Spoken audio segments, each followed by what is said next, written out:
about the materials recovery, or also known as MRF, and how it helps our barangay manage waste properly. Garbage is a common problem in many communities. Proper waste management is very important to keep our community clean and safe. Improper waste disposal can cause population, bad smell, flooding, and even sickness.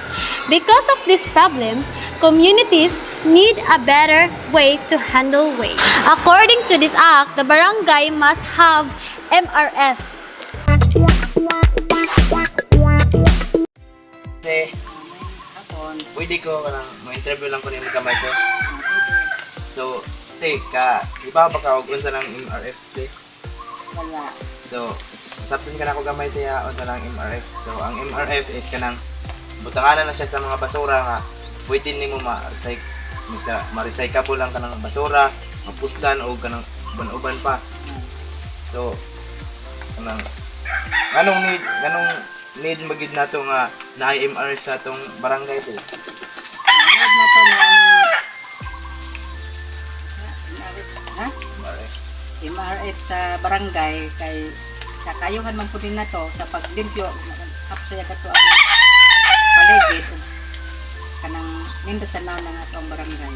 So, mao-open na siya kanang mao-open na mga butangan na siya nato sa mga basura te kay para hapsay og hindo ang atong barangay. Kanang ang pangutana tay first question, naabay na ay sa San Jose te. Wala. So, sa akong pagka-hibalo marag, wala pa. So bante sa last na nga question din, so need ba jud nato mabutangan og NRF ang atong barangay diri sa San Jose? Yes. Kinahanglan jud unta nga na MRF ang atong barangay para hinlo og hapsay ang ato ang palibot kay syempre natay magbutangan sa basura. Kay in kaso og natay event like disco, fiesta or unsa pa nga event nga ihiyag sa ato ang barangay, kanang naagi hapon tayo mabutangan sa atong mga kalat nga gipagiyaan sa mga tao aron tuuro na lang asa ibutan ang mga basura. Degradable waste, recyclable waste, residual waste. Proper waste segregation start with us. Small action can make a big difference.